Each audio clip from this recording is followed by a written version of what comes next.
അത് രാഹുൽ ഗാന്ധി ദേശീയ നേതാവാണ് എന്ന് എപ്പോഴെങ്കിലും ഒന്ന് ചിന്തിക്കണം. ഇപ്പൊ നിങ്ങൾ പത്രപ്രവർത്തകരുടെ നിലയിൽ എല്ലാം ശ്രദ്ധിക്കുന്നവരായിരിക്കുമല്ലോ.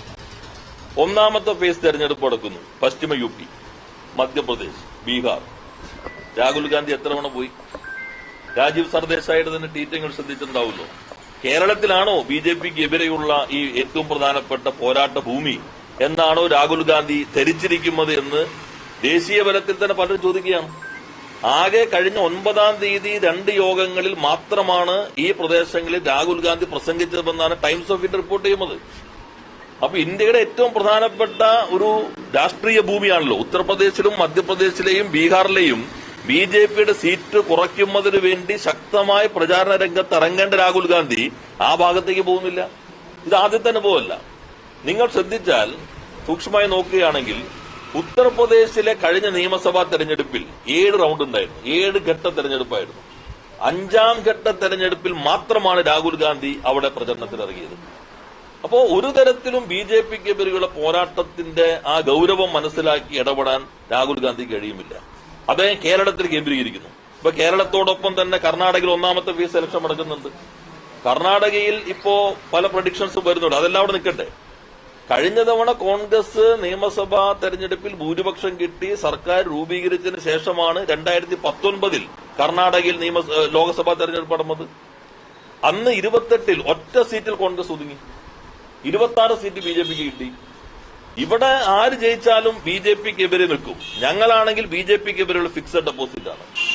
അപ്പോ കർണാടകയിൽ ഒരു സീറ്റ് മാത്രമുള്ള കോൺഗ്രസിന്റെ സീറ്റ് വർദ്ധിപ്പിക്കാൻ അദ്ദേഹം ഇവിടെ സമയം ചെലവഴിക്കുകയാണോ വേണ്ടത്, കർണാടകയിൽ സമയം ചെലവഴിക്കുകയാണോ വേണ്ടത്?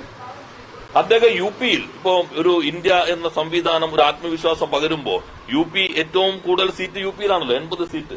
ബീഹാർ ഏറ്റവും പ്രധാനപ്പെട്ട സംസ്ഥാനമാണല്ലോ. അതുപോലെ മധ്യപ്രദേശിൽ കമൽനാഥ് മത്സരിക്കുമ്പോഴത്ത് ഒരു ശക്തമായ മത്സരം ഉണ്ട് എന്ന് പറയുന്നിടത്തേക്ക് പോലും എത്തിയിട്ടില്ല എന്നുള്ളത് മാത്രമാണ്.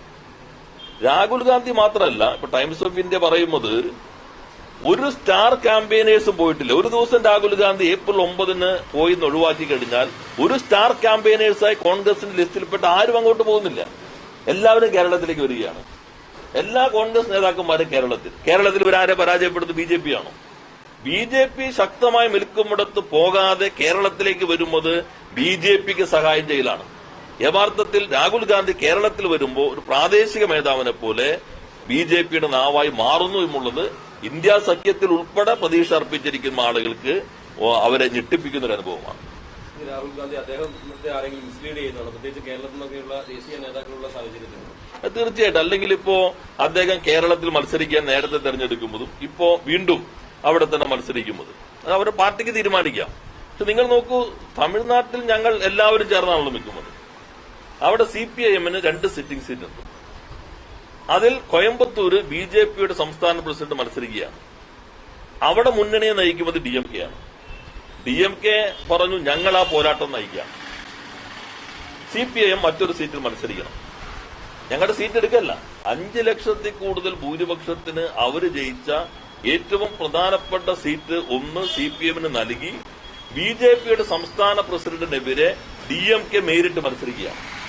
രാഹുൽ ഗാന്ധിയോ സ്വന്തം കുടുംബത്തിൽ നിന്നുള്ള ആളുകൾ മാത്രം ജയിച്ചിട്ടുള്ള മണ്ഡലത്തിൽ നിൽക്കുമോ എന്ന് പോലും ഉറപ്പിച്ച് പറയാതെ ബിജെപിക്കെതിരെ നിൽക്കുമെന്ന് ഏറ്റവും ശക്തമായ ഒരു നിലപാടുള്ള ഇടതുപക്ഷത്തിനെതിരെ മത്സരിക്കാൻ കേരളത്തിലേക്ക് വരികയാണ്. എന്ത് രാഷ്ട്രീയമാണ് അദ്ദേഹം ഇതുവഴി, ഏത് രാഷ്ട്രീയ സന്ദേശമാണ് അദ്ദേഹം ഇതുവഴി നൽകുന്നത്? അപ്പൊ കേരളത്തിലെ ഏതൊരു കോൺഗ്രസ് കോക്കസിന്റെ കീഴിലേക്ക് അദ്ദേഹം പോയിരിക്കുന്നു. ദേശീയ താൽപര്യം, ഇന്ത്യ എന്ന ഈ രാജ്യത്തെക്കുറിച്ച് ഉത്കണ്ഠകൾ അതൊന്നും ഈ വാളയാർ അതിർത്തി ഇങ്ങോട്ട് കിടന്നാൽ അദ്ദേഹത്തിന് അലട്ടുന്നേയില്ല. ഇതാണ് മനസ്സിലാക്കേണ്ട ഭാഗം.